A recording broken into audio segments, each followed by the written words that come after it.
స్తుతి ఆరాధనా ఆరాధనా స్తుతి ఆరాధనా ఆరాధనా స్తుతి ఆరాధనా. పరిశుద్ధమైన నామానికి మహిమ ఘనత ప్రభావములు కలుగును గాక. దేవాది దేవుడు ఈ మాసంలో మరి ఒక దినాన్ని మనకు బహుకరించాడు. దేవుని సన్నిధానంలో పునరుత్థాన దినంలో మనం ఉంటున్నాం. దేవుని స్తుతించి ఆరాధించుకుందాం. మొట్టమొదటిగా ప్రార్థన చేసుకొని వాక్య ధ్యానంలోకి వెళ్దాం. పరిశుద్ధుడైన దేవ, కృపా కనికరం గల మా గొప్ప తండ్రి, మీకు వందనాలు తండ్రి. మొబైల్ స్తుతి ఆరాధన కార్యక్రమంలో నేను స్తుతించి ఆరాధించడానికి ఇచ్చిన అవకాశాన్ని బట్టి మీకు వందనాలు చెల్లిస్తూ వాక్య ధ్యానంలోకి వెళ్తున్నాం. వాక్యం ద్వారా మాతో మాట్లాడండి. ఆ వాక్యం ద్వారా మా జీవితాలు సరిదిద్దుకోవటానికి కృపను దయచేస్తారని మా ప్రభువును ప్రియరక్షకుడు యేసయ్య నామములో అడిగి వేడుకొంచున్నాం మా పరమ తండ్రి, ఆమేన్.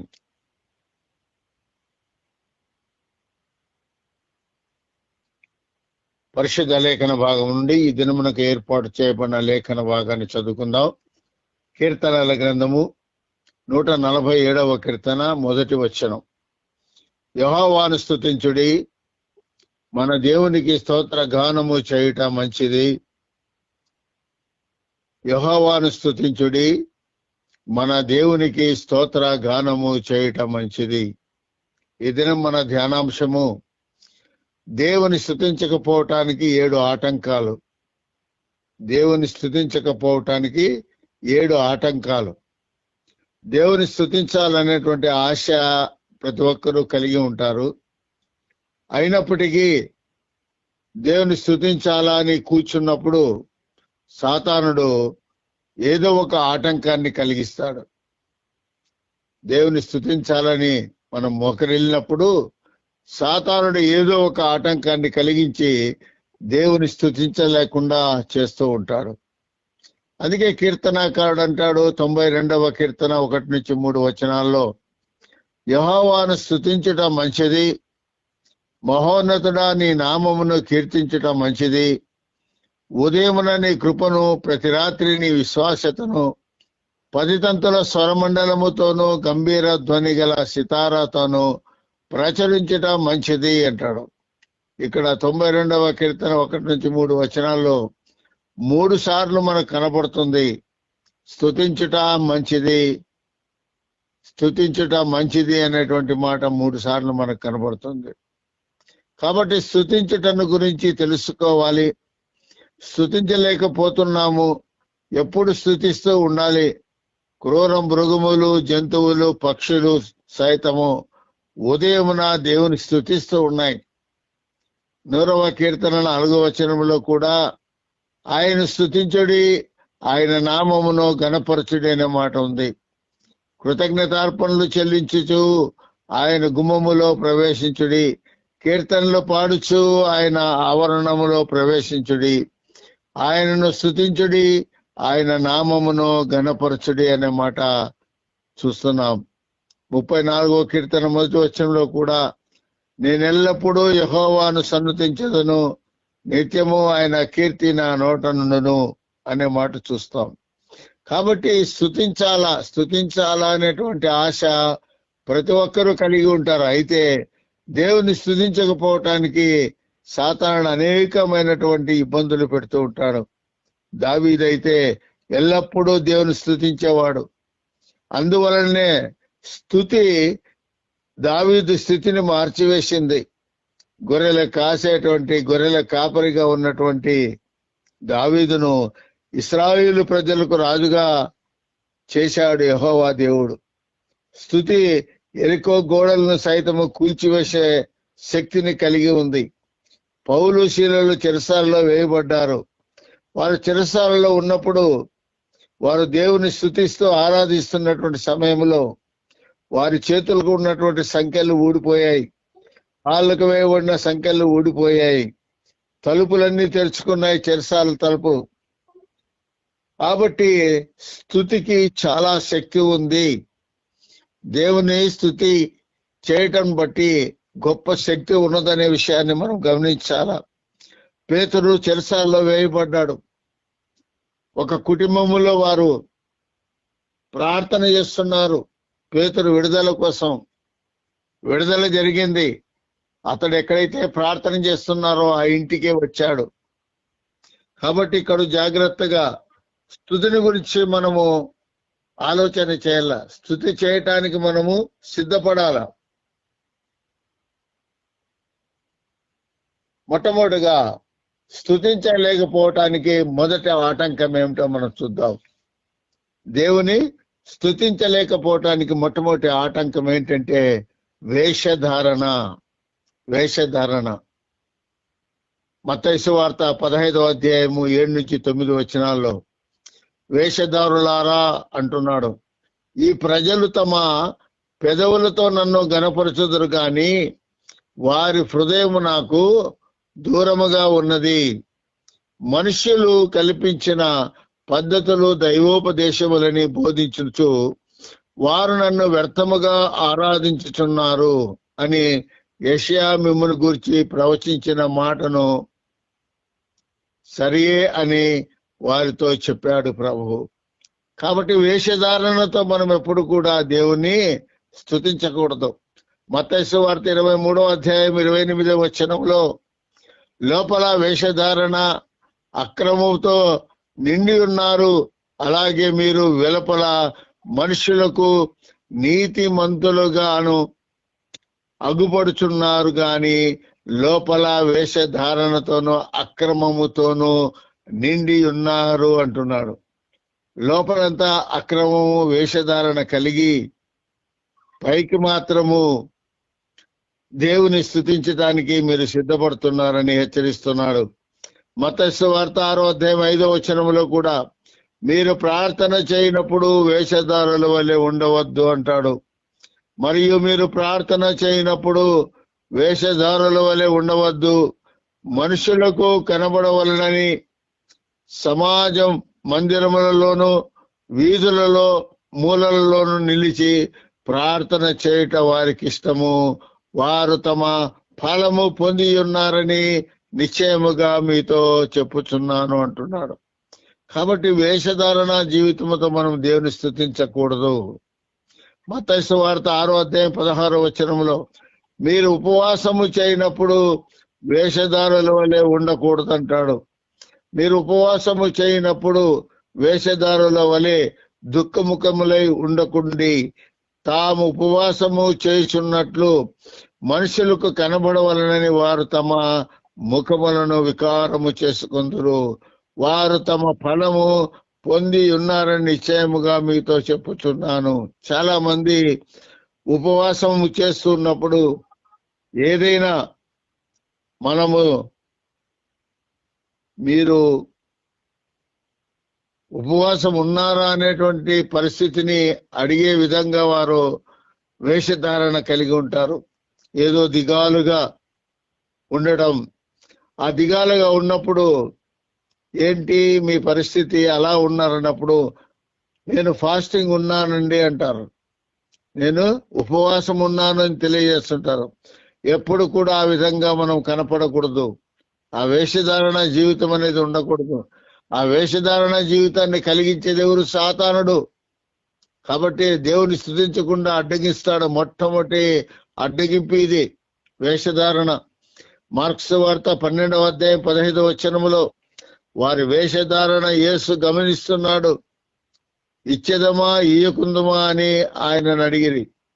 ఆయన వారి వేషధారణ ఎరిగి మీరు నన్ను ఎందుకు శోధించుచున్నారు, ఒక దీనారము నా యొద్దకు తెచ్చి చూపుడని వారితో చెప్పాను.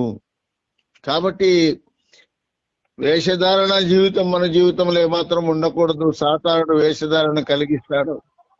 యెషయా గ్రంథము 29వ అధ్యాయం 13వ వచనములో పెదవులతో నన్ను గణపరుచుచున్నారంటాడు యెషయా భక్తుడు. ఈ ప్రజలు నోటి మాటలతో నా యొద్దకు వచ్చుచున్నారు, పెదవులతో నన్ను గణపరుచుచున్నారు గాని తమ హృదయమును నాకు దూరము చేసుకొని ఉన్నారు అంటాడు. హృదయం చాలా దూరము దేవునికి. పెదవులతో మాత్రమే గణపరుస్తూ ఉన్నారు దేవుణ్ణి. అలాంటి జీవితాన్ని ఎవరు కల్పిస్తున్నాడు? సాతానుడు. కాబట్టి జాగ్రత్తగా ఉండాలా. లూకాసు వార్త 18వ అధ్యాయం 11వ వచనములో పరిసయ్యుని వేషధారణ ప్రార్థనను ఇక్కడ తెలియజేస్తున్నాడు. పరిసయ్యుడు నిలవబడి, దేవా, నేను చోరులను, అన్యాయస్తులను, వ్యభిచారులనైనా ఇతర మనుషుల వలనైనను ఈ సుంకరి వలనైనను ఉండనందుకు నీకు కృతజ్ఞతాస్తుతులు చెల్లించుచున్నాను. కాబట్టి ఈ వేషధారణ, పరిసయ్యుని వేషధారణ ప్రార్థన గురించి ఇక్కడ తెలియజేస్తున్నాడు. కాబట్టి కడు జాగ్రత్తగా సాతానుడు కల్పించే వేషధారణ జీవితాన్ని బట్టి మనము దేవుని స్తుతించలేకపోతున్నాం. ఇక రెండవది, దేవుని స్తుతించడానికి రెండవ ఆటంకం సనుగుడు. దేవుని స్తుతించకుండా పోవటానికి రెండవ ఆటంకం సనుగుడు. నిర్గమకాండం 16వ అధ్యాయం 7వ వచనం, ఇశ్రాయేలీయులు యెహోవా మీద సనిగిరి. మన జీవితాల్లో కూడా అదే సనుగుడే ఉంటుంది. ఏది మాకు జరగలేదు, ఇంతగా మేము ప్రార్థిస్తున్నాం, ఇంతగా మేము ఉపవాసం చేస్తున్నాం, అయినా దేవుడు మా పట్ల ఏది చేయలేదనేటువంటి సనుగుడు క్రైస్తవ విశ్వాసంలో కూడా లేకపోలేదు. చూడండి, ఇక్కడ 16వ అధ్యాయము నిర్గమకాండం 7వ వచనంలో ఇశ్రాయేలీయులు యెహోవా మీద సనుగుతున్నారు. యెహోవా మీద మీరు సనిగిన సనుగులను ఆయన వినుచున్నాడు. ఉదయమున మీరు యెహోవా మహిమను చూచెదరు. మేము ఏ పాటి వారము, మా మీద సనుగ నేల అని మోషే అహరోనులు ఇశ్రాయేలీయులతో అంటున్నారు. నిర్గమకాండం 16వ అధ్యాయం 11వ వచనంలో యెహోవా ఇశ్రాయేలు సనుగులు విన్నాడు. అప్పుడు యెహోవా మోషేతో ఇట్లనెను, నేను ఇశ్రాయేలీయుల సనుగులను వింటిని అంటున్నాడు. సంఖ్యాకాండం 14వ అధ్యాయం 27వ వచనములో యెహోవా నాకు విరోధముగా సనుగుడు ఎంతవరకు నేను సహించవలను, ఎంతవరకు నేను ఆ సనుగుడును సహించాలంటున్నాడు. నాకు విరోధముగా సనుగుచుండు ఈ చెడ్డ సమాజమును నేనెంతవరకు సహించవలను? ఇశ్రాయేలీయుల నాకు విరోధముగా సనుగుచున్న సనుగులను వినియున్నాను. కాబట్టి ఎంతవరకు నేను సహించాల సనుగుడు? సాతానుడు కలిగించేటువంటి ఆ సనుగుడును ఇశ్రాయేలు జీవితంలో మనం చూస్తున్నాం. ఆ సనుగుడు ఎంతవరకు నేను సహించాలంటున్నాడు యెహోవా దేవుడు. సంఖ్యాకాండం 14వ అధ్యాయం 2వ వచనంలో ఇశ్రాయేలీలు మోషే అహరోనులను వారిపైనను సనిగారు, మరియు ఇశ్రాయేలీయులందరూ మోషే అహరోనుల పైన సనుగు కొనిరి అనే మాట చూస్తున్నాం. ఈ సనుగుడును సాతాను కలిగిస్తున్నాడు. జాగ్రత్త పడాల మనము. నిర్గమకాండము 15వ అధ్యాయం 24వ వచనంలో ప్రజలు మోషే మీద సనిగిరి అంటాడు. ప్రజలు మోషే మీద కూడా సనిగారు. ప్రజలు మేమేమి త్రాగుదమని మోషే మీద సనుగుకొన్నారు. ఏమి తాగాల మేము ఈ అరణ్యములో, నీళ్లు మాకు లేవని. నిర్గమకాండం 16వ అధ్యాయం 2వ వచనములో ఇశ్రాయేలీయులు సమాజమంతయు మోషే అహరోనుల మీద సనిగిరి అనే మాట చూస్తాం. మరలా ఆ అరణ్యములో ఇశ్రాయేలీయుల సమాజమంతయు మోషే అహరోనుల మీద సనిగెను. నిర్గమకాండం 17వ అధ్యాయం 3వ వచనములో ప్రజలు దప్పిగొని నీళ్లు కోసం మోషే మీద సనిగిరి. అక్కడ ప్రజలు నీళ్లు లేక దప్పికొని మోషే మీద సనుగుచు మమ్మును, మా పిల్లలను, మా పశువులను దప్పి చేత చంపుటకు ఐగుప్తులో నుండి ఇక్కడికి తీసుకుని వచ్చి తిరని సనుగుతున్నారు. సనుగుడు వలన చాలా ఫలితాన్ని పొందుకోవాల్సి వస్తుంది.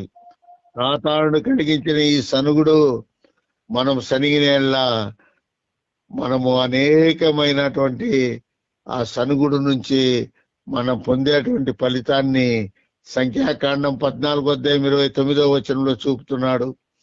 నాకు విరోధముగా సనిగిన వారందరూ రాలిపోవుదురు. దేవుని పైన సనిగిన ప్రతి ఒక్కరు కూడా రాలిపోతారంట. ఇక భూమి మీద వారు ఉండరు, మట్టిలో కలిసిపోతారని అర్థం. మీ శవములు ఈ అరణ్యములో రాలును.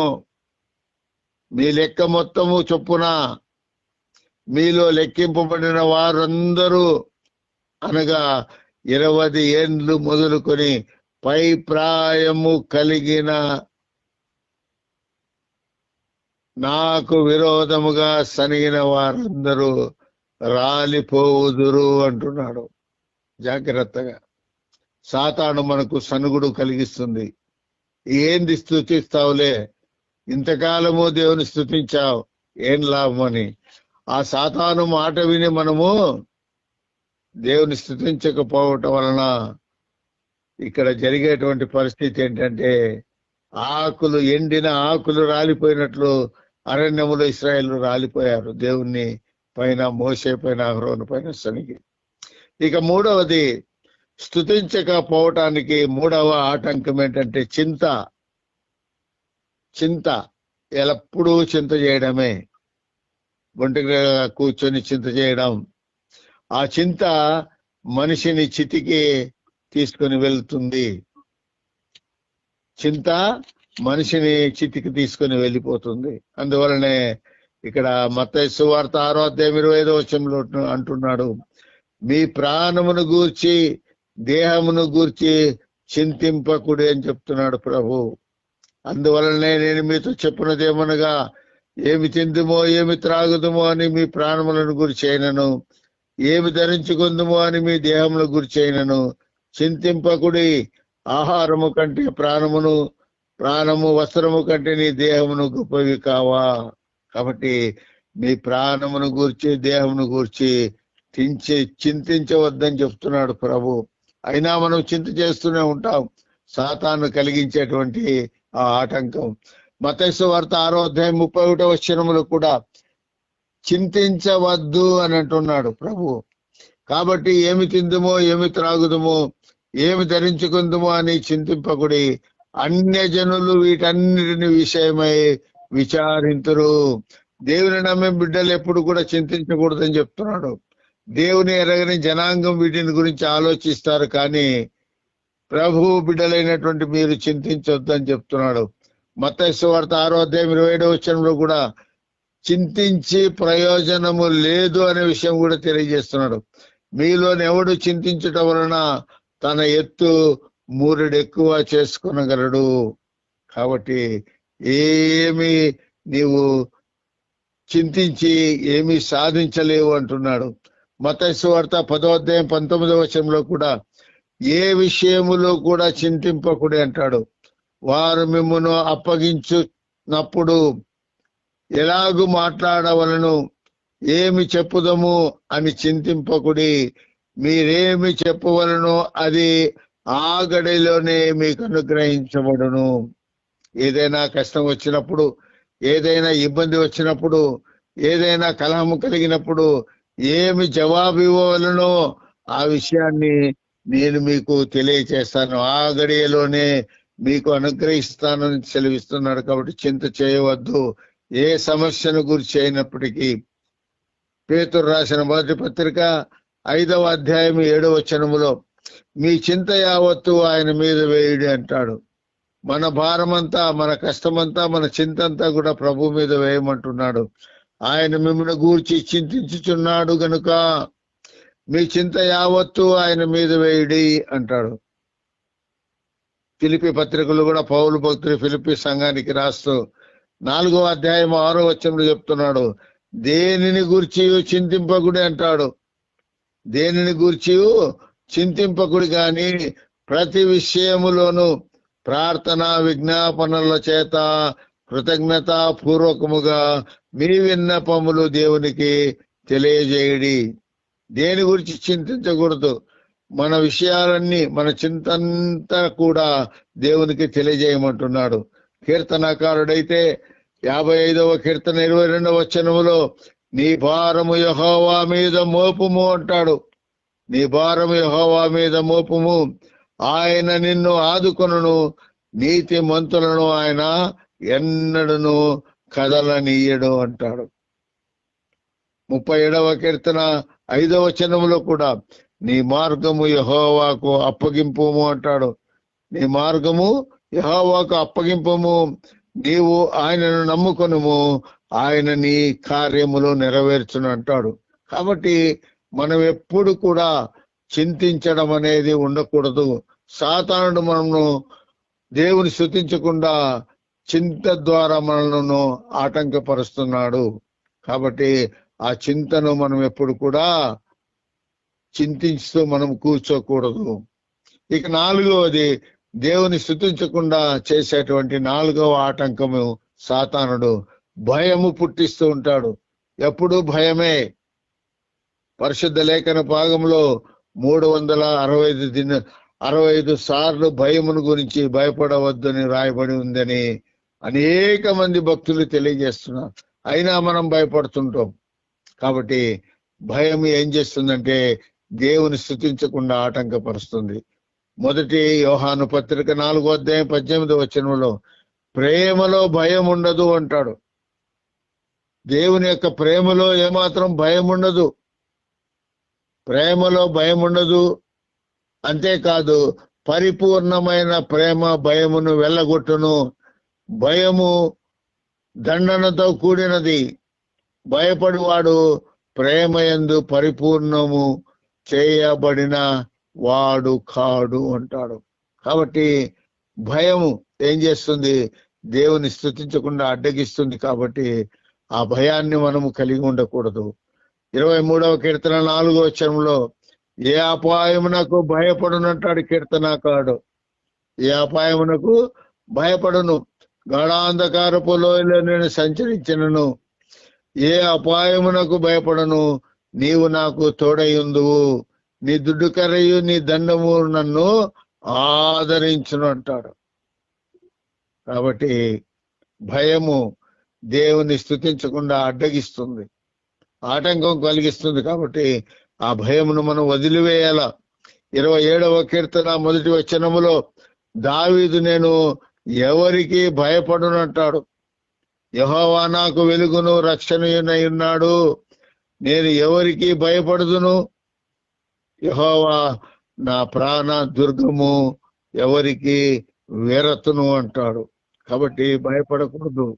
ఆ భయం వల్ల మనం దేవుని స్తుతించకుండా అడ్డగింపబడుతున్నాం. 3వ కీర్తన 6వ వచనములో అబ్షాలోము దావీదును తరుముతున్నాడు.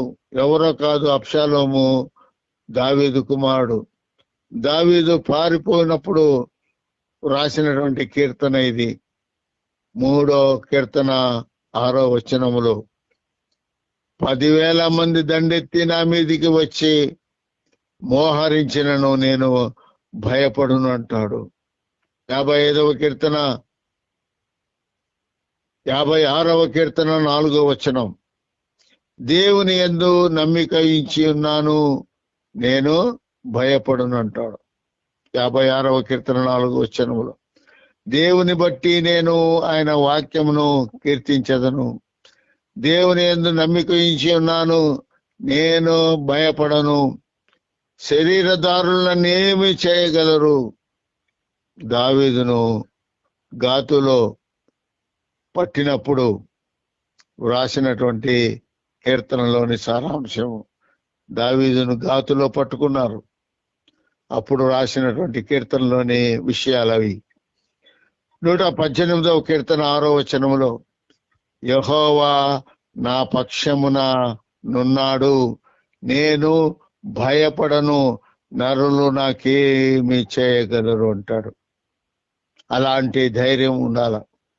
హెబ్రీ పత్రిక 13వ అధ్యాయం 6వ వచనంలో ప్రభువు నాకు సహాయకుడు, నేను భయపడను అంటాడు. కాబట్టి ప్రభువు నాకు సహాయకుడు, నేను భయపడను, నరమాత్రుడు నాకేమి చేయగలడు అని మంచి ధైర్యముతో చెప్పగల వారమై మనము జీవించాల. కాబట్టి భయము దేవుని స్తుతించకుండా ఆటంకపరుస్తుంది. ఆ భయాన్ని కలిగించేవాడు సాతానుడు. కాబట్టి ఆ సాతానును మనము ఎదిరించాలా. ఇక 5వదిగా అల్ప విశ్వాసం. దేవుని స్తుతించలేకపోవటానికి 5వ ఆటంకం అల్ప విశ్వాసం. విశ్వాసం ఉండదు, అల్ప విశ్వాసం. అవుతుందో కాదో అనేటువంటిది అల్ప విశ్వాసం. మత్తయి సువార్త 13:58 వారి అల్ప విశ్వాసమును బట్టి యేసు అక్కడ అద్భుతాలు చేయలేదు. వారి అవిశ్వాసమును బట్టి ఆయన అక్కడ అనేకమైన అద్భుతాలు చేయలేదు. వారిలో విశ్వాసం కనబడలేదు. దాన్ని బట్టి ప్రభు అక్కడ అద్భుతాలు చేయలేదు. కాబట్టి మనలో అల్ప విశ్వాసం, అవిశ్వాసం ఉన్నట్లయితే మన జీవితాల్లో ఏ ఒక్క అద్భుతము కూడా జరగదు. కాబట్టి పరిపూర్ణమైన విశ్వాసం ఉండాలి. మత్తయి సువార్త 8:26 శిష్యుల అల్ప విశ్వాసమును చూచి గద్దిస్తున్నాడు. అందుకు ఆయన అల్ప విశ్వాసులారా ఎందుకు భయపడుచున్నారని వారితో చెప్పి లేచి గాలిని సముద్రమును గద్దించాడు. మిక్కిలి నిమ్మలమైంది. యేసు ప్రభు వారితో కూడా ఉన్నాడు. ఆ దోణిలో వెళ్తున్నారు. ఒక్క క్షణం ఆ తుఫాను తాకిడికి భయపడిపోయి కేకలు వేస్తున్నారు. ప్రభువా మేము నశించిపోతున్నామని కేకలేస్తున్నారు. వెంటనే ప్రభు ఆ గాలిని సముద్రంలో గద్దించినప్పుడు నిమ్మలమైపోయింది సముద్రం. మార్కు సువార్త 11:23 అల్ప విశ్వాసం ఉండకూడదు అంటాడు. అవిశ్వాసం ఉండకూడదు అంటున్నాడు. ఎవడైనా ఈ కొండను చూచి నీవు ఎత్తబడి సముద్రములో పడవేయబడమని చెప్పి తన మనసులో సందేహింపక తాను చెప్పినది జరుగునని నమ్మినెడల వాడు చెప్పినది జరుగునని మీతో నిశ్చయముగా చెప్పుచున్నాను. అవిశ్వాసం ఉండకూడదు, అల్ప విశ్వాసం ఉండకూడదు. ఒక చిన్న బిడ్డ ప్రతిదినము ప్రార్థన చేస్తుందంట. ఏమిటంటే ఆమె స్కూల్కి వెళ్ళాలంటే ఆ ఎత్తైనటువంటి ఆ కొండలాంటి గుట్టను ఎక్కి దిగి వెళ్ళాలా. యేసయ్యను ప్రతినిత్యము ప్రార్థిస్తుందంట.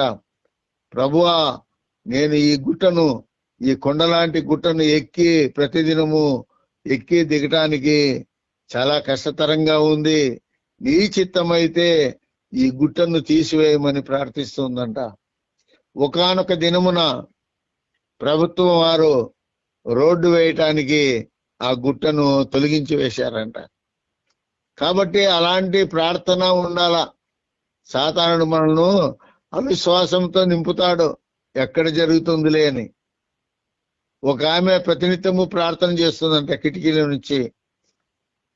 ఈ కొండను తీసి పారవేయమని ప్రార్థన చేస్తే దేవుడు ఆ కార్యాన్ని చేస్తాడని బైబిల్లో రాయబడిందని ఉద్దేశంతో ప్రార్థన చేస్తుందంట. అయితే ఉదయం లేచి నేను అనుకున్నాను ఎక్కడ తీసివేస్తాడులే ఇంత పెద్ద కొండను అనుకుంటూ అల్ప విశ్వాసంతో ప్రార్థిస్తుందంట. దాన్ని బట్టి ఆ కొండను అక్కడే ఉంచాడు దేవుడు. కాబట్టి అల్ప విశ్వాసం కానీ అవిశ్వాసం కానీ మన జీవితంలో కలిగించేవాడు సాతానుడు. కాబట్టి ఇక్కడ జాగ్రత్తగా మనం మసులుకోవాలా. మత్తయి సువార్త 16:8 శిష్యులతో అల్ప విశ్వాసులారా అని సంబోధిస్తున్నాడు. యేసు అది ఎరిగి అల్ప విశ్వాసులారా మన యొద్ద రొట్టెలు లేవని మీరెందుకు ఆలోచించుకొనుచున్నారు? ప్రభు చెప్తున్నాడు. సాయంకాలం అయిపోయింది. ఈ ప్రజలు ఇంటికి వెళ్ళి ఎక్కడ వారు మళ్ళా వంటలు చేసుకొని తినటానికి వీలు అవుతుంది. ఏదైనా వీరికి ఆహారంను ఏర్పాటు చేయండి అని చెప్పినప్పుడు శిష్యులు ఒకరి ముఖాలు ఒకరు చూసుకుంటున్నారంట. ఈ అరణ్యములో ఈ కొండల ప్రాంతంలో ఎక్కడి నుంచి మనం తేగలము అని.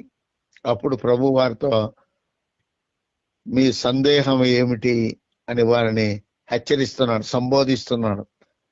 మత్తయి సువార్త 17:20 అల్ప విశ్వాసం ఉండకూడదు, అవిశ్వాసం ఉండరాదని యేసు హెచ్చరిస్తున్నాడు.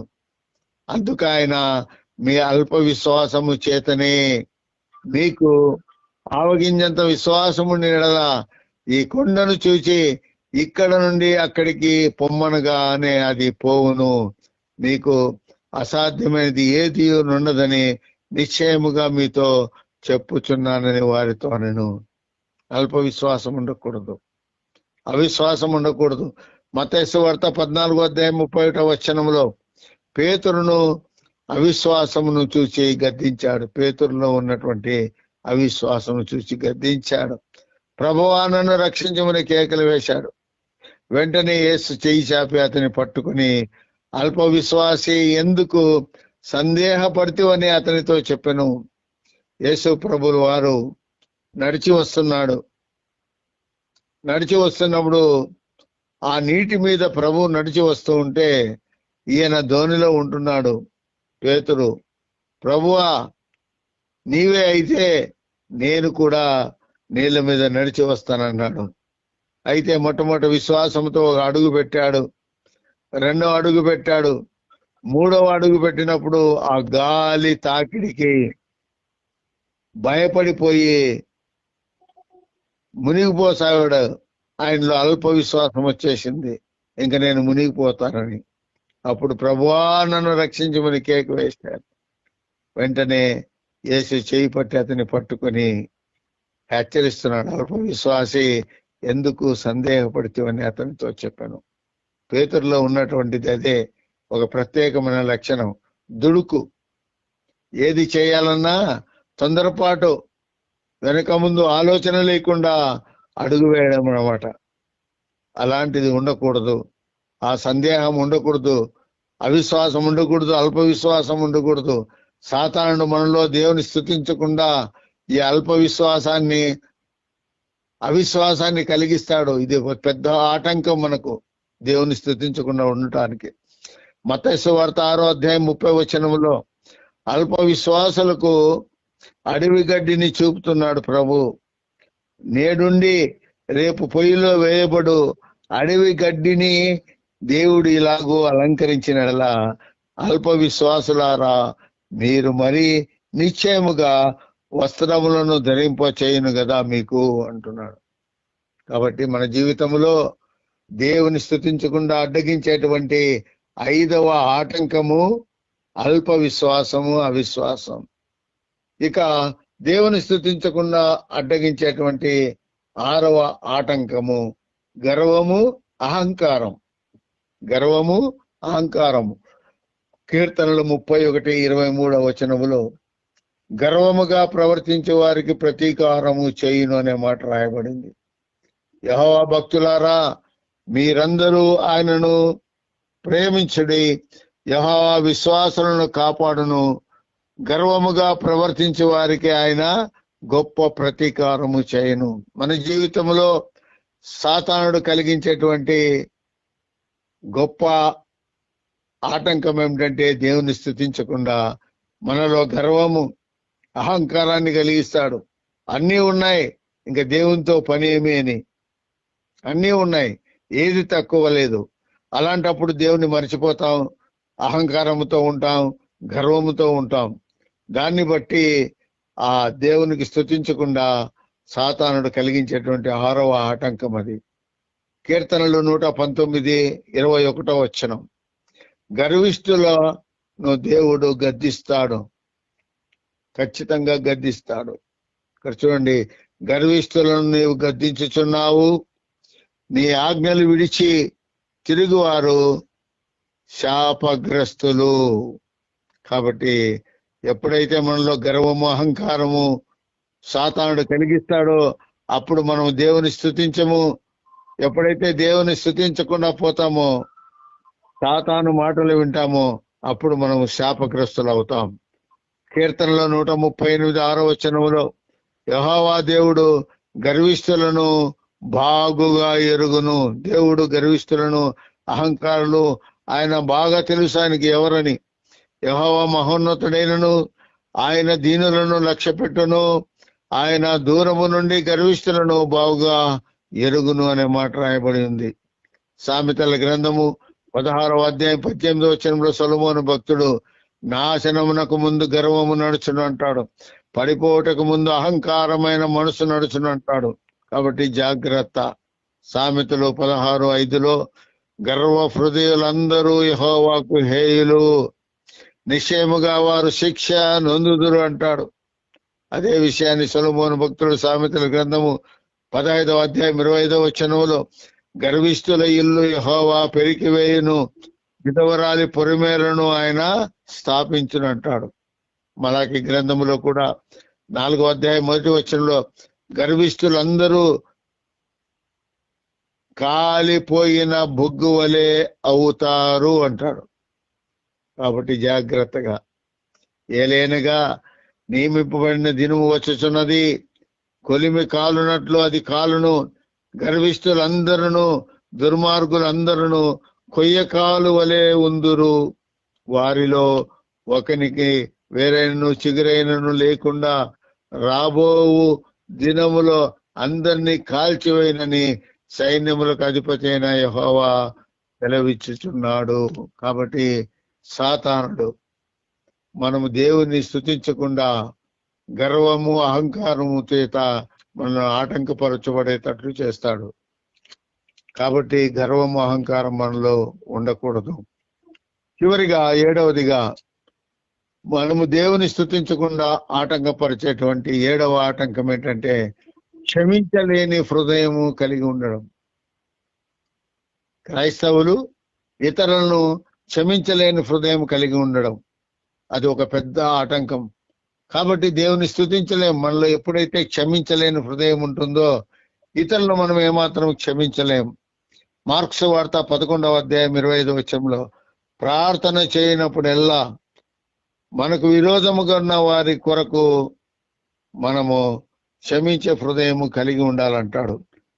మీకు ఒకరి మీద విరోధమైనను కలిగి ఉన్న ఎడల మీరు నిలువబడి ప్రార్థన చేయనప్పుడెల్లను వారిని క్షమించుడు అంటాడు. కాబట్టి క్షమించే హృదయం మనలో ఉండాల. అది లేకుండా సాతానుడు కలిగిస్తున్నాడు దేవుని స్తుతించకుండా. మత్తయి వార్త 6:14 కూడా మనుషుల అపరాధములు మీరు క్షమించాలంటున్నాడు.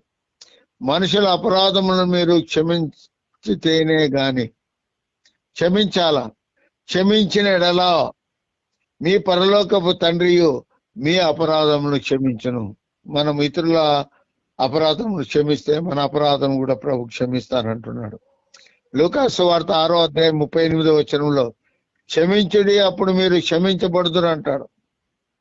లూకాసు వార్త 17:3 కూడా అతడు మారు మనసు పొందితే క్షమించు అంటాడు. మీ విషయమే మీరే జాగ్రత్తగా ఉండుడి. నీ సహోదరుడు తప్పిదము చేసిన ఎడల అతని గద్దించము, అతడు మారు మనసు పొందిన ఎడల అతన్ని క్షమించము అంటాడు. క్షమించే హృదయం మనకు ఉండాల. క్షమించే హృదయం లేకుండా సాతానుడు మనకి ఆటంకపరుస్తున్నాడు. తర్వాత అపోస్తలుడైన పౌలు ఎఫెసు సంఘానికి రాస్తూ 4:32 ఒకరినొకడు క్షమించుడి అంటాడు. ఒకని ఎక్కడ ఒకడు దయ కలిగి కరుణా హృదయులై క్రీస్తునందు దేవుడు మిమ్మల్ని క్షమించిన ప్రకారము మీరును ఒకరినొకడు క్షమించుడి. కొలసై పత్రికలో కూడా పౌలు 3:13 కొలసై సంఘానికి రాస్తూ ప్రభువు మిమ్మల్ని క్షమించిన లాగుననే మీరును క్షమించుడి అంటాడు. మనను ప్రభు క్షమించాడు, మనము కూడా ఆ విధంగానే ఇతరులను క్షమించాలా. ఎవడైనా తనకు హాని చేసినని మీరు అనుకునే ఎడలా ఒకరినొకడు సహించుచు ఒకరినొకడు క్షమించుడి, ప్రభువు మిమ్మల్ని క్షమించిన లాగున మీరును క్షమించుడి అంటాడు. ప్రభువు లాంటి హృదయం మనము కలిగి ఉండాల, క్షమించే హృదయం. కొరింథీయులకు రాసిన 2వ పత్రికలో పౌలు భక్తుడు 2:7 చెప్తున్నాడు, క్షమించి ఆదరించుట మంచిది అంటాడు. గనక మీరిక వారిని శిక్షింపక క్షమించి ఆదరించుట మంచిది. లేనిలా ఒకవేళ వాడు అత్యధికమైన దుఃఖములో మునిగిపోవును. కాబట్టి దేవుని స్తుతించకుండా ఆటంకపరిచేటువంటి లక్షణం ఏంటంటే క్షమించలేని హృదయమును సాతానుడు మనకు కలిగించడం. కాబట్టి దేవుని స్తుతించలేకపోవటానికి 7 ఆటంకాలు ఉన్నాయి. అవి సాతానుడు కలిగించేటువంటి ఆటంకాలు.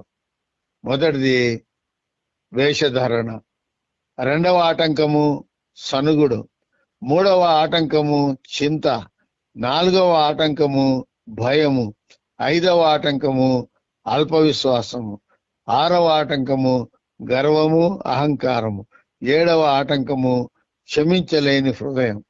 కాబట్టి ఈ 7 ఆటంకాలు మన జీవితంలో ఉన్నట్లయితే మనము దేవుని స్తుతించలేము. కాబట్టి ఈ ఆటంకాలను సాతానుడు కలిగిస్తాడు. వాటిని మనం అధిగమించి దేవుని స్తుతించేటువంటి వారుగా ప్రభు కృపను మనకు అనుగ్రహించును గాక. ఆమెన్. పరిశుద్ధుడైన దేవా, కృపా కనికరం గల మా గొప్ప తండ్రి, మీకు వందనాలు, స్తుతులు, స్తోత్రములు. ప్రభువా, దేవుని స్తుతించకుండా సాతానుడు కలిగించేటువంటి ఈ 7 ఆటంకాలు, వేషధారణ, సనుగుడు, చింత, భయము, అల్ప విశ్వాసము, గర్వము, అహంకారము, క్షమించలేని హృదయం, వీటన్నిటినీ మాలో తొలగించి ప్రతినిత్యము నిన్ను స్తుతించేటువంటి భాగ్యం మా కలుగజేస్తారని మా ప్రభువును ప్రియ రక్షకుడు యేసయ్య నామములో అడిగి వేడుకొని పొంది ఉన్నామని నమ్ముతున్నాం మా పరమ తండ్రి. ఆమేన్. తండ్రి, కుమార, పరిశుద్ధాత్మ త్రియేక దేవుని యొక్క ప్రేమ, సంతోష, సమాధానాలు మొబైల్ స్తుతి ఆరాధనలో పాల్గొన్న ప్రతి ఒక్క బిడ్డకు సదా మీ కృప దయచేసి బలపరిచి ఆశీర్వదించుదురుగాక. ఆమేన్. అందరికీ పునరుత్థాన శుభములు కలుగునుగాక. ఆమేన్.